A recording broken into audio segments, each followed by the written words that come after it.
میں ہوں حیدر وحید اور میں ہوں جعفری، اور آپ دیکھ رہے ہیں ایجنڈا 360۔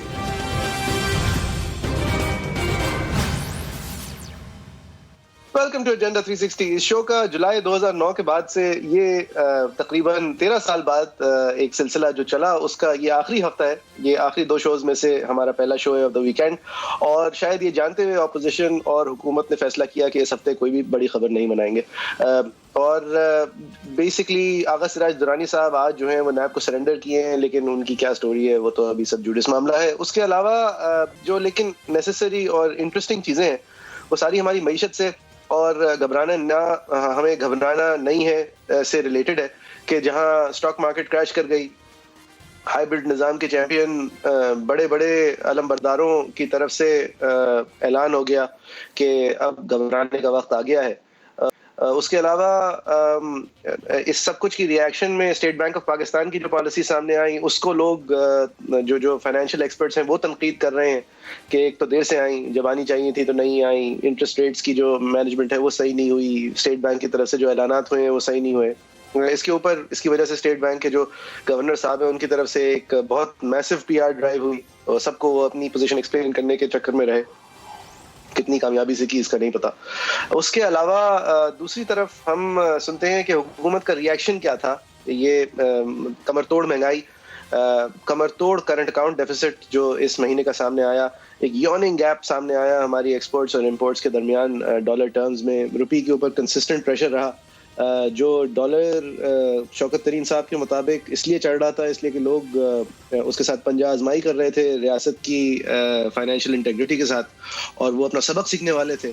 فی الحال تو وہ منافع خوری کرنے میں مصروف ہیں، کیونکہ وہ ریاست نے جو سبق سکھانا تھا وہ آئی ایم ایف سے قرض لے کے سکھانا تھا، وہ قرض مل نہیں رہا، کیونکہ آئی ایم ایف نے جو شرائط رکھے تھے وہ پورے نہیں ہو رہے ہیں، اور یا ہونے والے ہیں یا آپ فکر نہیں کریں، گھبرانا نہیں ہے۔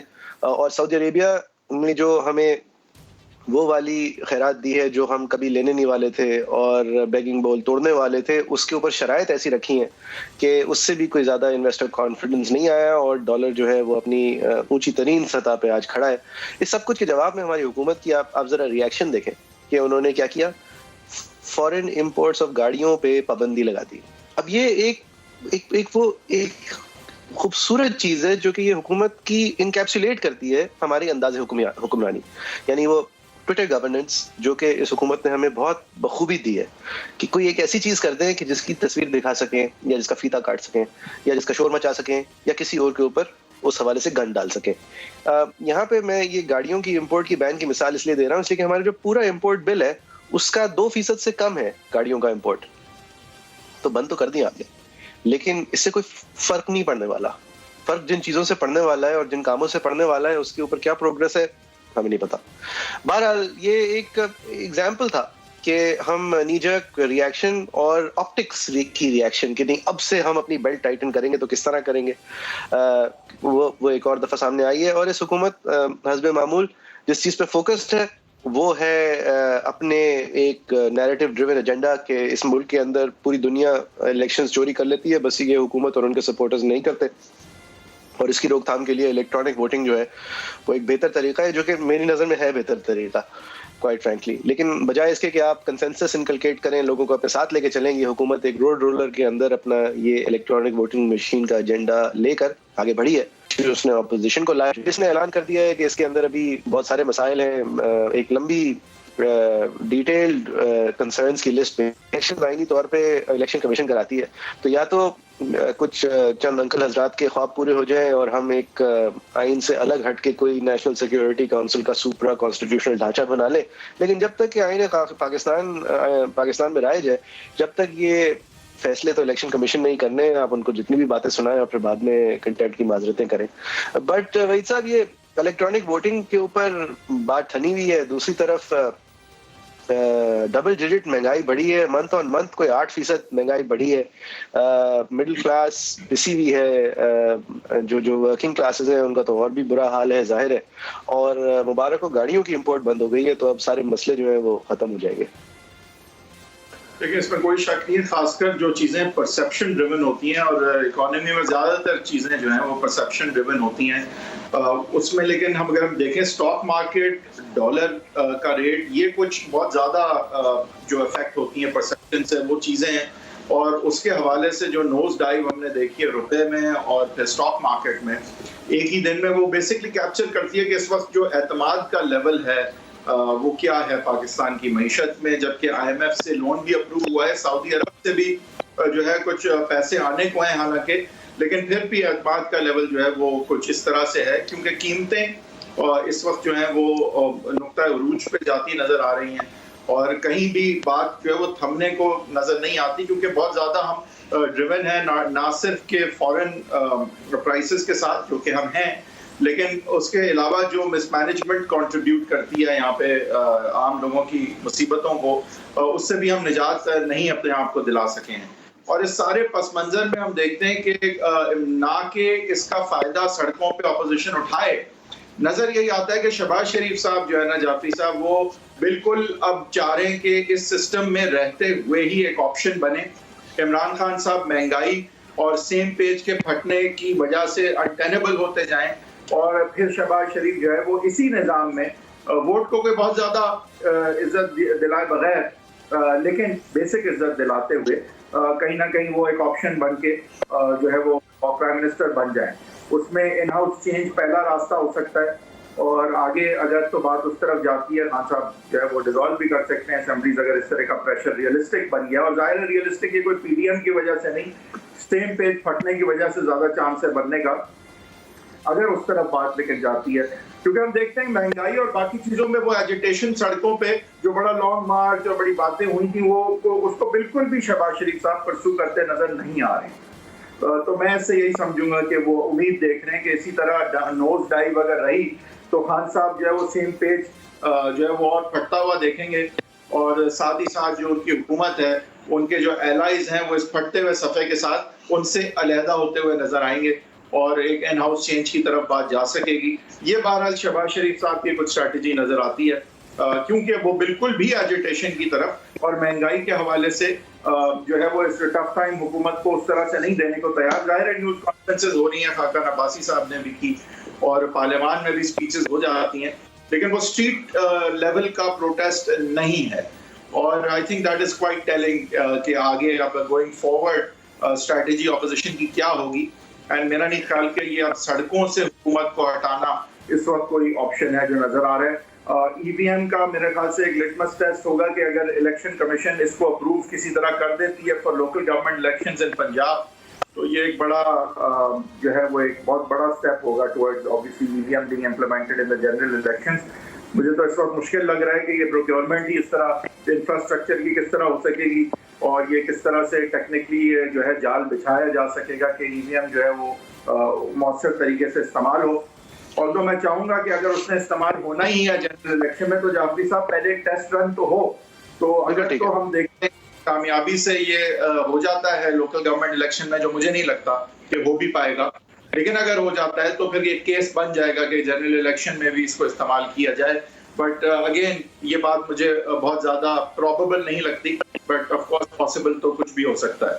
تو یہ وہ کچھ سیناریوز ہیں جس میں ہم نے اس ہفتے کو دیکھا. کچھ ہم ٹائم اس پہ بھی آخری سیگمنٹ میں گزاریں گے جعفری صاحب کے تھوڑا سا looking back at this experience of being on TV when you weren't really trained as an anchor and you weren't really a journalist, but you had a keen interest in this current affairs or this area. اور ظاہر ہے کہ آن the job training کے ساتھ پھر کچھ سیکھے بھی، کچھ ابھی بھی سیکھنے کو رہ گیا تھا، لیکن جو کچھ میموریز ہیں اور جو ہم نے ایولیوشن دیکھی ہمارے شو کی بھی، ہماری بھی، اور پاکستان کی سیاست ساتھ ساتھ پاکستان کی جمہوریت کی ساتھ ساتھ، اور ہم جس چیزوں سے گزرے اس پہ بھی تھوڑی سی ہم آئی تھنک بات کریں گے. اور اس میں جو ہے وہ آگے کی اگر کل والا جو شو ہے اس میں بھی ایک سیگمنٹ آئی تھنک اس پہ کریں گے.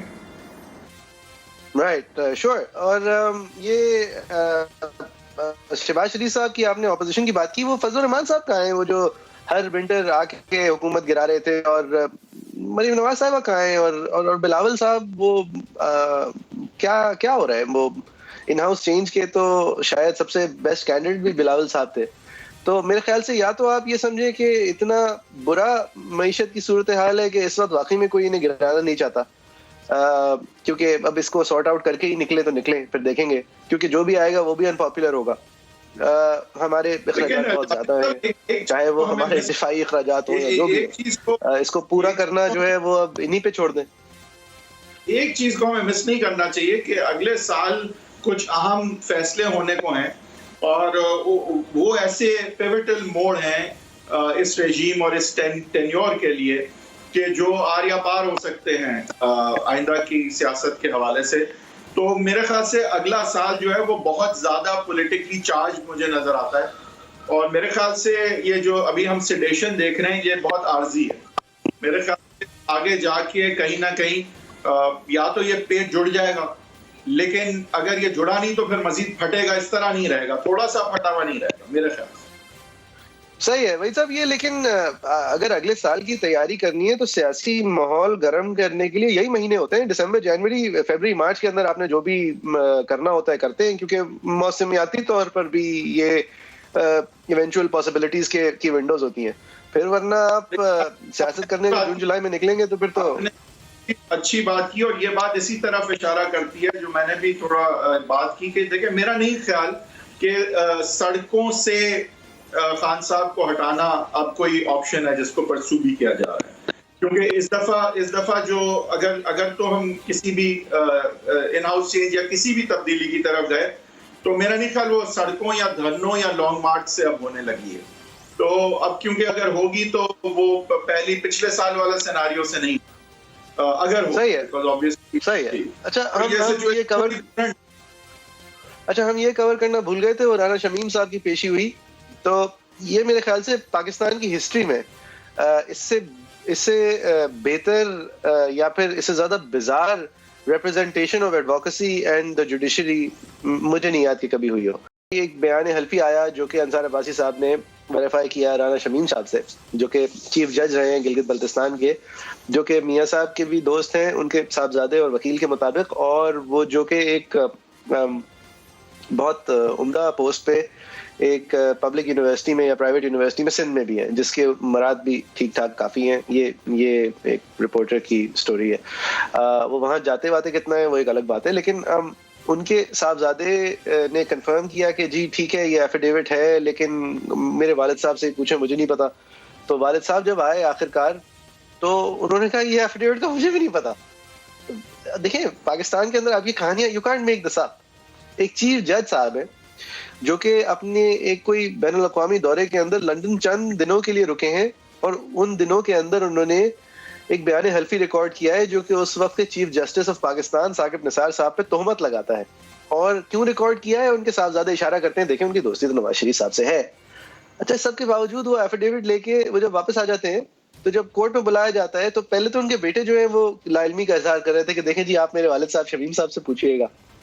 اب جب شمیم صاحب کی باری آئی تو انہوں نے کہا مجھے بھی نہیں پتا اس میں کیا لکھا ہے. اب یہ دیکھیں یہ کوئی بے نامی ٹرانزیکشن کے اندر انگوٹھا چھاپ صاحب نہیں ہے، یہ ایک چیف جج ہے جنہوں نے ایک بیان حلفی ریکارڈ کیا ہے، جن کا بیان حلفی کا ریکارڈ کرنے والا کہہ رہا ہے کہ جی میں نے تو ویریفائی کیا تھا، وہی تھے، پڑھے لکھے آدمی تھے، ان کا ہی شناخت کی ڈاکیومنٹس تھی اور انہی کا سگنیچر تھا، مجھے تو یہی ریکارڈ کرنا تھا. وہ فرما رہے ہیں کورٹ میں کہ جی مجھے نہیں علم وہ کس طرح باہر نکل آیا، یہ تو لاکر میں سیل ہے میرے کسی رشتہ دار کے پاس، اور یہ کون سا ایفیڈیوٹ ہے اس کا بھی نہیں پتا، اور اس میں کیا لکھا ہے وہ مطلب وہ اس کے متن سے لا علم ہے. بھائی صاحب یو کانٹ میک دس اپ. یہ پاکستان میں ہی ہو سکتا ہے. Actually you can make this up and I think وہ بھی پاکستان میں ہی ہو سکتا ہے. صحیح ہے. بات یہ ہے کہ this has been astonishing and yet not so astonishing really. I think a lot of people will say likely story and a lot of people will say astonishing. Depend کرتا ہے which side of the divide you're on, and میرے خیال سے بہت ہی astonishing turn of events ہے یہ, اور دیکھنا پڑے گا کہ آگے پھر ہم اگر تو یہ نہیں بھائی صاحب یہ اسٹانشنگ تو ہے لیکن یہ it's a bit of a joke as well. Sir آپ کہہ رہے ہیں کہ یہ چیز ایک سرپرائز کی ایلیمنٹ بھی رکھتی ہے, لیکن پھر شریف خاندان کے بارے میں بھی تو پھر سوال ہے نا کہ یہ کر کیا رہے ہیں, یہ سیکھتے کیوں نہیں ہیں؟ یہ وہ کالبری ہو کیلبری ہو وہ یہ گھر کس کا ہے مجھے نہیں پتا میں اس میں صرف رہتا ہوں ہو, یا پھر یہ میرے گھر ہیں ہو، یا پھر وہ میری پاکستان میں تو کیا بیرون ملک تو کیا پاکستان میں کوئی پراپرٹی نہیں ہے، وہ قطری خط جس کو پہلے تو وہ کہ ڈیل نہیں ہے تو ڈیل پروو کرنے کے لیے ایک لبنانی ایکس پرائم منسٹر آ کے بتا رہے ہیں کہ دیکھیں یہ ڈیل ہے، پھر قطری خط جس خط کو جس نے لکھا تھا وہ آنے کو تیار نہیں. تو یہ کیوں کرتے ہیں یہ اس سے بہتری کیوں، مطلب اتنے پیسے ہیں، بہتر لیگل ایڈوائس یا بہتر اکنامک ایڈوائس کیوں نہیں ملتی؟ بریک کے بعد ویلکم بیک. آپ دیکھ رہے ہیں ایجنڈا 360. ہم بات کر رہے تھے رانا شمیم صاحب کے ایفیڈیوٹ کے حوالے سے جس کا متن ان کے بیٹے کو نہیں پتا تھا، پھر اس کا متن رانا شمیم صاحب خود کو نہیں پتا، اور نکلا کیسے یہ ان کو نہیں پتا. جبکہ انصار عباسی صاحب نے خبر چھاپی ان سے کنفرم کر کے، تو اب وہ کہہ رہے ہیں خبر چھاپنے کے بعد مجھ سے کنفرم کیا کہ یہ میں تھا یا نہیں تھا. یعنی کہ اپنی اس بزار کہانی کے اندر ایک ممتاز صحافی، whether you agree with him or not، ایک اپ اسٹینڈنگ جرنلسٹ کی بھی کریڈیبلٹی کو ذرا اپنے ساتھ کھینچ کے وہ اپنے منفرد سرکل میں لائے. وہی صاحب، میرا آپ نے کہا تھا ظاہر ہے حیرانگی ہوتی ہے، لیکن سر مجھے ذرا یہ سمجھائے نا، یہ شریف خاندان مطلب پیسے ہیں اتنے. پہلے وہ صاحبزادے تھے جن کو پتا تھا کہ وہ رینٹ پہ رہ رہے ہیں، یہ نہیں پتا تھا کس کو رینٹ دیتے. جب وہ ٹم سیباسٹین کے پاس گئے تھے انٹرویو دینے سن 2000 کچھ میں، پھر وہ دوسرے صاحبزادے بہت سالوں بعد سامنے آئے جنہوں نے کہا یہ تو یہ میرے ہیں. پھر مریم نواز نے کہا کہ میری لنڈن میں تو کیا پاکستان میں بھی کوئی پراپرٹی نہیں ہے. پھر وہ کہا کہ جی کوئی ڈیل نہیں تھی، تو وہ حریدی صاحب آئے بتانے کے لیے دیکھیں یہ تھی ڈیل.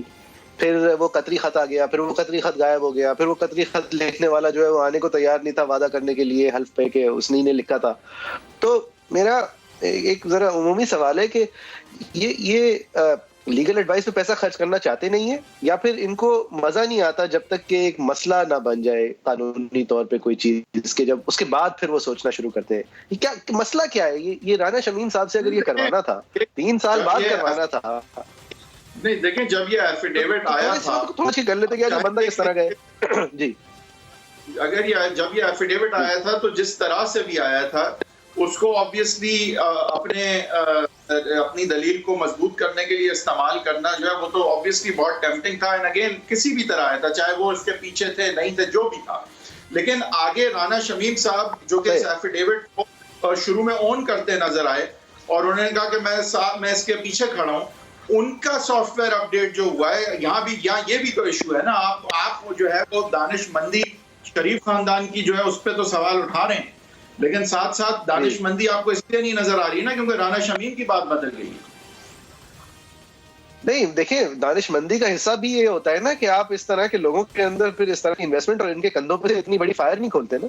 مطلب یہ بھی دانش مندی کا حصہ ہوتا ہے نا. یہ بات آپ کی بالکل درست ہے کہ جب یہ ایفیڈیوٹ آیا تھا تو اس کو اتنی زیادہ اس پہ انحصار کرنا جو ہے وہ اسی طرح کی غلطی آج نظر آ رہی ہے. نہیں مطلب میں آپ کو اپنے دوست کی میری رائے ہے، اور یہ میں نے اس کے بارے میں ابھی سوچا ہے. وہ ایفیڈیوٹ سائن کراتے ایک ویڈیو بھی ریکارڈ کرا لیتے جس کے اندر وہ ساری باتیں جو ہے اس کی وہ سٹیٹ کر رہے ہوتے، اور جو بھی دیگر فیکٹس ہیں ان کو سٹیٹ کر رہے ہوتے، تاکہ پھر سافٹ ویئر اپڈیٹ ہونا چاہے جتنا بھی پرانا کمپیوٹر ہے ذرا اتنا مشکل نہیں ہوتا، اتنا آسان نہیں ہوتا. میرا نہیں دیکھیں، ایک تو یہ غلطی جو ہے وہ پی ڈی ایم کے فیوچر کے لیے پیپلز پارٹی پہ جس طرح اندھادھند انحصار کیا گیا، اسی طرح سے اگر تو انحصار یہ تھا کہ رانا شمیم صاحب کھڑے رہیں گے ان کانٹینٹس کے ساتھ اس استقامت کے ساتھ جس طرح ضرورت ہے، تو آئی تھنک وہ بھی ظاہر ہے کہ اس وقت یہ غلطی نظر آ رہی ہے. لیکن ساتھ ساتھ یہ بھی کہنا ضروری ہے کہ دیکھیں یہ تو میرا نہیں خیال کہ کوئی بہت زیادہ لوگ ہیں جو یہ مانتے ہیں کہ رانا شمیم صاحب کا یہ واقعی ایفیڈیوٹ نہیں تھا. آئی تھنک زیادہ بات یہ واضح ہوئی ہے کہ یہ ان کا ایفیڈیوٹ تھا بھی، اور اگر نہ تھا نہیں تھا جو بھی تھا وہ اب اس کے ساتھ کھڑے ہونے کو تیار نہیں ہے جس طرح پہلے تھے. یہ بات سب سے زیادہ واضح ہے کہ وہ اب اس چیز کو ظاہر ہے کہ جب وہ اپنے ہی ایفیڈیوٹ کے پیچھے اگر نہیں کھڑے ہوں گے تو پھر کسی اور کا تو میرے خیال سے کھڑا ہونا مشکل ہے نا پھر. کہ اگر وہ خود ہی نہیں کہ وہ خود ہی کہہ رہے ہیں کہ مجھے نہیں پتا کہ یہ کس طرح باہر آ گیا اور یہ میں نے تو دیا ہی نہیں تھا اور یہ تو تالے میں پڑا ہونا تھا اور وغیرہ، تو وہ وے آؤٹ دے رہے ہیں بیسکلی اور اپنی جان چھڑاتے ہوئے نظر آ رہے ہیں اس وقت. اور جو سارا ڈیمیج کرنا تھا اس ایفیڈیوٹ نے، وہ ڈیمیج جو ہے وہ اس وقت میٹیگیٹ ہوتا ہوا نظر آ رہا ہے ان کے رویے کی وجہ سے. نہیں وہ میٹیگیٹ ہوتا وہ تو پہلے منٹ سے شروع ہو گیا تھا میٹیگیشن، جب ان کے صاحبزادے ٹی وی پہ آئے تھے اس ایفیڈیوٹ کے حوالے سے. وہ ان کے ایفیڈیوٹ کا امپیکٹ جو ہے وہ جس طرح ہونا تھا اور جس پر ہونا تھا وہ تو اسی وقت کم ہونا شروع ہو گیا تھا اور کہیں اور ہی جانا شروع ہو گیا تھا. میرے خیال سے جو چیز اگر آپ ایک نیوز چینل کے لائسنس کے ساتھ کامیڈی کرتے ہیں تو ویسے پیمرا کو برا لگتا ہے, لیکن یہاں پہ تو میرے خیال سے جائز ہے. اصل میں کہیں نہ کہیں جو ہے نا یہ بھی خیال ہوتا ہے کہ چیز کو رجسٹر کروا لیا جائے. جب سیاسی معاملات کچھ تبدیل ہوں گے تو شاید سچائی اور زیادہ واضح طور پہ نہ صرف کہ ابھر کے سامنے آئے گی بلکہ تسلیم کی جائے گی. لیکن کچھ سچائیاں ایسی ہوتی ہیں جو ایسی چیزوں کے حوالے سے ہوتی ہیں جہاں پہ جو ہے جن سے بادل کبھی چھٹتے نہیں. تو کچھ چیزیں ایسی ہیں ہماری سیاسی تاریخ اور آئینی تاریخ میں کہ کچھ چیزیں جو ہیں وہ واضح جو ہے وہ پوری طرح شاید نہیں ہوتی. لیکن یہاں پہ ابہام کا بھی فائدہ جو ہے وہ ایک حد تک اسی کو ملتا ہے جس پہ الزام لگایا گیا ہوتا ہے. تو میرے خیال سے کہیں نہ کہیں آگے جا کے یہ ابہام اگر رہ گیا اور یہ بات ذہن میں لوگوں کے رہ گئی کہ بے شک کہ وہ ایفیڈیوٹ کے ساتھ کھڑے ہونے کو تیار نہ رہے, لیکن ایک وقت جب انہوں نے تسلیم کیا تھا ایفیڈیوٹ کو اور یہ مجموعہ اگر کوئی اشارہ اس طرف کرتا ہے کہ جیسے ان کا ذہن بدلا ہے, تو پھر میرے خیال سے جو ابہام کریٹ کرنے کی حد تک بات تھی, کیونکہ یہ دیکھیں اپروو تو نہیں ہونا تھا, یہ تو بہت ہی ان لائکلی تھا کہ کورٹس میں یہ یا وہ ایون آڈیو نے کبھی پروو ہونا ہے. لیکن جو ابہام کریٹ کرنا تھا یا ہونا تھا, آئی تھنک کہ ابھی قبل از وقت ہے یہ کہنا کہ وہ ابہام بھی جو ہے وہ مٹ گیا ہے اور وہ بادل بھی چھٹ گئے ہیں. یہ میرے خیال سے کہنا ابھی قبل از وقت. ٹھیک ہے, اس وقت ایک بریک لیتے ہیں. ہماری ٹویٹر ہینڈلز جو ہے وہ آپ کے سامنے ظاہر بھی ہو رہے ہوں گے. @Heatherway10 ہیدر صاحب کا ٹویٹر ہینڈل ہے, @JFERII میرا ٹویٹر ہینڈل ہے. بریک کے بعد پھر حاضر ہوتے ہیں.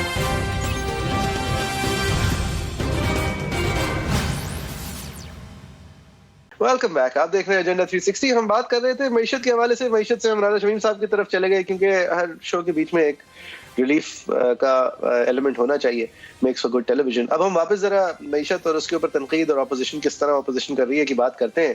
تو شاہد خاقان عباسی صاحب جو کہ سابق وزیر اعظم ہے, میرے خیال سے پی ایم ایل نون کے بیسٹ فیلڈڈ وزیر اعظم آج تک جو رہے ہیں وہ شاہد خاقان عباسی صاحب ہیں ان ٹرمز آف میرٹ. انہوں نے کیا کہا اس معیشت کے حوالے سے اور اس ساری سچویشن کے حوالے سے آپ کو دکھاتے ہیں. ملک کے اقتصادی حالات بد سے بدتر ہوتے جا رہے ہیں. حکمران بے خبر اور لاپرواہ بیٹھے ہیں. اداروں کے سربراہ متضاد بیان دیتے ہیں. پچھلے نومبر کی نسبت مہنگائی میں 11.5% اضافہ ہوا ہے. بنیادی ضروریات کی چیزیں ہیں اس میں 18.1% اضافہ ہوا ہے. اس حکومت کے 3 سال میں ہر چیز کی قیمت کم از کم 100% بڑھ چکی. جو اعداد و شمار جاری کیے ان کو واپس لے لیا گیا. حالانکہ آج حقیقت یہ ہے کہ اس حکومت کے اعداد و شمار میں بھی کوئی ادارہ اعتماد کرنے کو تیار نہیں. کوئی حکومتی آدمی, کوئی وزیر اعظم, کسی ادارے کا سربراہ عوام کے سامنے آنے کو یہ تیار نہیں ہے, بتانے کو تیار نہیں ہے کہ ملک میں مہنگائی کیوں ہوئی. آج صرف ایک راستہ ہے, وہ راستہ ہے ملک میں فوری اور شفاف انتخابات. آج چیئرمین نیب تو خاموش ہے کہ آپ کے منہ اور کان بند ہیں, لیکن ایک دن آئے گا کہ یہ سب کچھ کھلے گا کہ عمران خان کی ٹیبل پر بیٹھے ہوئے اس کے کرپٹ وزراء نے جو فیصلے کیے آج اس کی قیمت پاکستان کے عوام ادا کر رہے ہیں. میں حیران ہوں اس ملک کا وزیر خزانہ یہ کہیں کہ دنیا میں مہنگائی ہو رہی ہے, پاکستان میں مہنگائی کیوں نہ ہو. یہ منطق پاکستان کے عوام کو قابل قبول نہیں ہے. دیکھیں یہ کافی جینٹلمنلی تنقید ہے. اگر آپ دیکھیں جو آخری نقطہ انہوں نے اٹھایا ہے یہ بتاتے ہوئے کہ وہ ایک فارن منسٹر, ایک فائنانس منسٹر یہ کہہ رہا ہو جی پوری دنیا میں مہنگائی ہے, یہ کتنی بے حسی لگتی ہے ایک پاکستانی کو کہ آپ کس پوزیشن, کس پوائنٹ آف ویو, کس فوکس سے یہ بات کر سکتے ہیں. آپ پی ٹی آئی کے ٹویٹر ہینڈل تو نہیں ہے کہ آپ ویڈیو دکھائیں ایک اوسطاً منیمم ویج جہاں پہ 1 گھنٹے کی اتنی ہو جتنی ہمارے یہاں آدھے مہینے کی تنخواہ ہوتی ہے, اور وہاں پہ لوگ اپنی مہنگائی کا رونا رو رہے ہوں, اور آپ کہیں کہ دیکھیں وہ بھی تو رو رہے ہیں, اور لوگ جو ہے وہ اس سے کسی طرح اپنے دل پہ مرہم رکھیں. اب یہ انسینسٹیوٹی آپ چلیں پی ٹی آئی کے ٹویٹر ہینڈل پہ تو لگا سکتے ہیں کہ ٹھیک ہے, لیکن آپ کا فائنانس منسٹر اگر اس طرح ایک بات کو ڈسمس کرے کہ نہیں جی پورے دنیا میں مہنگائی ہو رہی ہے, پوری دنیا میں اس وقت کووڈ کے بعد ریکوری کی مہنگائی ہو رہی ہے, ڈیمانڈ کو ملکوں نے جان بوجھ کے سٹیمیولیٹ کیا ہے کہ مہنگائی ہو رہی ہے. ڈیفلیشن سے بچنے کے لیے جو مانیٹری پالیسیز رکھی تھی, جو لوگوں کے لیے فسکل ایزنگ کی تھی, اس کے نتیجے میں یہ سفر کر رہی ہے. ہزاروں ڈالرز ان امریکنوں کو مفت ملے ہیں صرف اس وجہ سے کہ وہ امریکن ہیں. اسٹیمیولس پیکیجز میں ٹریلینز آف ڈالرز خرچ کیے ہیں ان لوگوں نے اکانومی پہ. ان میں سے اگر کچھ رو رہے ہیں کہ اس سب کچھ کی وجہ سے میرا تیل مہنگا ہو گیا ہے, تو آپ ان کی ویڈیوز بنا کے ہمیں دکھا رہے ہیں اور کہہ رہے ہیں خوش ہو جاؤ. اس بے حسی کو اگر آپ ایکسپینڈ کر رہے ہیں تو یہ تنقید اس طرح میرے خیال سے کافی شرافت کے دائرے میں اور بھی بہت طریقے سے ہو سکتی تھی. بہرحال اس کا جواب آیا فواد چودھری صاحب کی طرف سے. شان عباسی صاحب کا جو مہنگائی کے اوپر اس وقت ایک ورد ہے, آج انہی کے کرتوتوں کی وجہ سے پاکستان میں مہنگائی ہے. اگر نون لیگ اور پیپلز پارٹی اور شاہد خاقان عباسی صاحب اپنی دور میں پالیسیز بہتر رکھتے اور آج ہماری ڈپینڈنس نہ ہوتی اپنی اتنی زیادہ باہر کے اوپر, تو ہماری مہنگائی میں حالات یہ نہ ہوتے. شاہد خاقان عباسی صاحب نے جب منسٹری سنبھالی تھی اپنی گیس کی, 1 روپے کا اس کے اوپر قرضہ نہیں تھا. جس دن یہ چھوڑ کے گئے 157 ارب روپے کا قرضہ چھوڑ کے چلے گئے, اور جو پالیسیز دے گی ان سے بھی ہم سے بھی یہ ابھی تک جو ہے وہ واپس قرضوں سے نہیں نکل پا رہی. سندھ حکومت کا جو کردار ہے ابھی تک, اور وہ زیادہ تر جو ہے وہ اینٹی پیپل کردار ہے, چاہے وہ قیمتوں کا معاملہ ہو, چاہے وہ علاج کا معاملہ ہو, چاہے کوئی اور سہولت کا معاملہ ہو. ہم دیکھتے ہیں کہ وہ ایک سپوائلر کا کردار ادا کرتے ہیں ہمیشہ. پی ڈی ایم تو اب بیچارے جو ہے وہ 5 چوہے گھر سے نکلے کرنے چلے شکار, تو 1 چوہا اب باقی رہ گیا ہے, باقی تو سارے ویسے ہی راستے میں ادھر ادھر ہو گئے. اچھا فواد چودھری صاحب یہ بتائیے گا کہ آئین اپنا راستہ بنائے گا, ای وی ایم کے حوالے سے ای وی ایم کے حوالے بنائے گا, ای وی ایم کے حوالے سے ای وی ایم کے لیے الیکشن کنڈکٹ کرانے کے لیے جو بھی فنڈ چاہیے ہوں گے وہ ہم کمیٹڈ ہم دیں گے.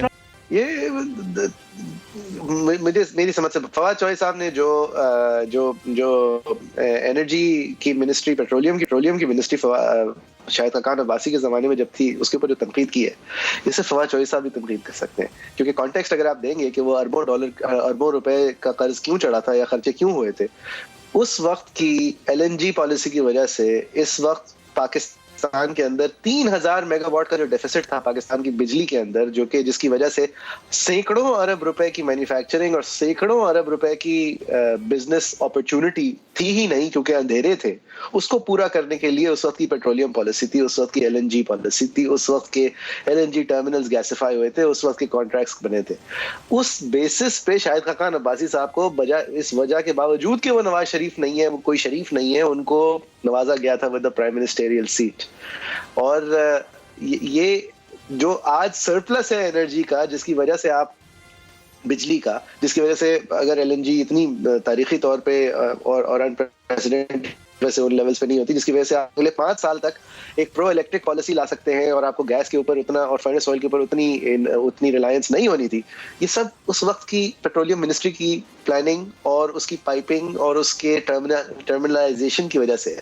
اس کو اگر تنقید آپ کر سکتے ہیں اور اس کو اپنے اوپر آنے والے بوجھ کی وجہ بتا سکتے ہیں, تو پھر تو ہم کچھ بھی کر سکتے ہیں. بھائی صاحب دیکھیں, اس وقت اب جو ہے نا عوام اس سٹیج پہ ہے کہ میرے خیال سے یہ ناکافی ہوگا ویسے بھی کہنا کہ یہ پچھلی رجیمز کے حوالے سے, کیونکہ اگر آپ کو لایا گیا تھا اور آپ تبدیلی تھے تو پھر بے شک مسئلے کا حل آپ نے تو نکالا تھا نا. اگر یہی رونا تھا تو نہیں آتے, اور نہیں, اور پھر یہ کہ آپ نے ڈیلیور تو کرنا تھا نا. اگر آپ یہ کہیں صحیح بات ہے, ورنہ آ کیوں رہے تھے؟ اگر آ کے یہی بتانا تھا کہ یار یہ پچھلے والے کتنے برے ہیں, اور یا پھر آپ یہ پھر بتاتے اس وقت کی کیمپین میں کہ دیکھیں ہم آ تو جائیں گے اور مزید جو ہے برائی نہیں ہوگی, لیکن اتنی برائی اب ہوگی کہ ہم اپنے ٹینیور میں کچھ کر نہیں پائیں گے. یا تو آپ یہ بتا دیتے. تو ایکسپیکٹیشنز آپ نے بہت ہائی کر دی. نہیں بھائی صاحب, خان صاحب کی اپنی زبانی ہے کہ میں 200 بندے تیار ہیں, 200 لوگ جو ہیں وہ ٹیک اوور کرنے کے لیے 200 بہترین مائنڈز تیار ہیں, اور ہمارا منشور دیکھیں اس کے اندر ساری چیزوں کا حل لکھا ہوا ہے, اور تیاری ابھی سے شروع ہے, اور شیڈو کیبنٹ میں ہم کام کر رہے ہیں, اور ہمیں سب کچھ پتا ہے, اور آپ فکر ہی نہیں کریں. وہ سب کہاں گئی باتیں بھائی. اور ساتھ ساتھ دیکھیں مہنگائی کے علاوہ آمدنی کا بھی بڑا مسئلہ ہے ہمارے ملک میں. ہم آمدنی کے حوالے سے بنگلہ دیش اور انڈیا کے پیچھے ہیں. تو جب مقابلہ کیا جاتا ہے انفلیشن کا, اور وہاں بھی ہم آگے ہیں, لیکن اگر ہم برابر بھی اپنے آپ کو تصور کریں تو آمدنی کم ہونے کی وجہ سے جو مہنگائی ہے وہ زیادہ اثر کر رہی ہے پاکستان میں.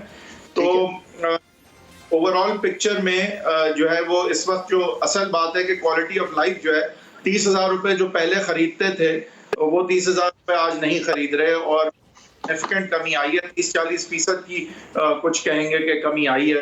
تو اگر اتنی کمی آ گئی ہے آپ کی پرچیزنگ پاور میں اور آپ کی کوالٹی آف لائف میں, اگر اتنی, تو پھر آپ ویڈیو دیکھیں جو کینیڈا کے اندر خاتون بیٹھی رو رہی ہیں کہ یہاں پہ بھی بڑی مہنگائی ہے. دیکھیں مہنگائی تو پوری دنیا میں ہے, لیکن جس طرح سے آپ نے بھی کہا کہ وہاں پہ مہنگائی جو ہے وہ یہ کووڈ کے دوران کوئی زیادہ چیزیں بن نہیں رہی تھی, سپلائی اس طرح سے نہیں تھی, اور اب ایک دم سے ڈیمانڈ جب سٹیمیولیٹ کی گئی ہے تو سپلائی کیپ اپ نہیں کر رہی ہے ہر جگہ. اور لہٰذا مہنگائی جو ہے وہ ہر جگہ ہے تو ضرور نہیں بھائی صاحب، بیسک بات تو یہ بھی ہے نا کہ مہنگائی کا مطلب یہ نہیں ہے کہ لوگوں کی صحت پہ اثر پڑ رہا ہے براہ راست، لوگوں کی بچوں کی فوڈ سیکیورٹی پہ فرق پڑ رہا ہے. مطلب اتنا سٹارک اثر نہیں ہے نا مہنگائی کا. مہنگائی کا اثر یہ ہے کہ آپ سنیما نہیں جا رہے، جو ورکنگ کلاسز ہیں ان کے اوپر مہنگائی کا یہ اثر ہی نہیں ہے.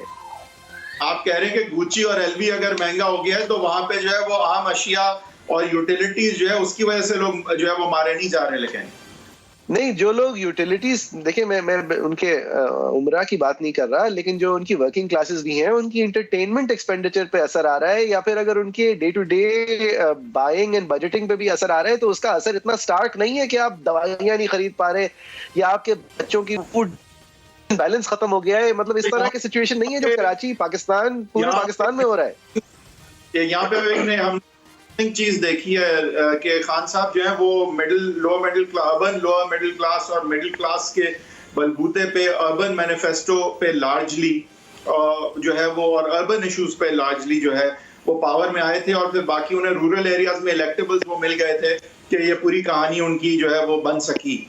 جبکہ ان کی پالیسیز جو ہم نے دیکھا ہے، اور اس وقت ایک there was a category of what you will refer to as more modern people or more liberal people جو خان صاحب کو سپورٹ بھی اس وقت کر رہے تھے. لیکن خان صاحب کی پالیسیز میں انہوں نے زیادہ رورل ایریاز کو توجہ دیتے نظر آئے ہیں، اور اربن مڈل کلاسز کا تو مہنگائی سے برا حال ہو گیا ہے. اور ساتھ ہی ساتھ ایک زمانے میں جب تھوڑے ماڈرن لوگ سمجھا جاتا تھا کہ خان صاحب پہ اعتماد کریں گے، جس طرح آج تک اوورسیز پاکستانیوں کے بارے میں بھی کہا جاتا ہے، which is a big assumption that they are more modern, but nonetheless just to make a point. تو ہم نے وہاں بھی ایک ریورسل دیکھا ہے کہ کیٹیگری جو خان صاحب کے پیچھے بہت زیادہ نظر آتی تھی، ان کو بہت زیادہ معاشی طور پہ جو ہے خان صاحب کی پالیسیز نے چیلنج کیا ہے. اور زیادہ رائٹ وینگ کے حوالے سے اور رورل ایریاز کے حوالے سے خان صاحب is actually kind of focus more over there بنسبت کے جو ان کی بیک بون تھی urban middle and lower middle classes کی. رائٹ، صحیح. خان صاحب کا فوکس کہاں ہے کہاں نہیں ہے اور اس کا نتیجہ کیا ہے، وہ میرے خیال سے لوکل گورنمنٹ الیکشنز جو ہیں وہی دکھائیں گے. اس سے پہلے اگر کوئی بائی الیکشن آ رہا ہے جس کے اندر ان کے کینڈیڈیٹس نے فارمز آخرکار صحیح بھرے ہوں تو وہ بھی شاید دکھا دیں. شو کا وقت ختم ہوتا ہے. ہم کل ایک بار پھر اپنے آخری شو کے ساتھ آن دس حاضر ہوں گے انشاءاللہ. آپ ہماری اگر ٹویٹر ہینڈلز پہ کچھ کامنٹ کرنا چاہیں تو @Heather10 حیدر صاحب کا ٹویٹر ہینڈل ہے @JFERII میرا ٹویٹر ہینڈل ہے. انشاءاللہ کل ایک بار پھر آپ کے سامنے حاضر ہوں گے. کیپ واچنگ سما.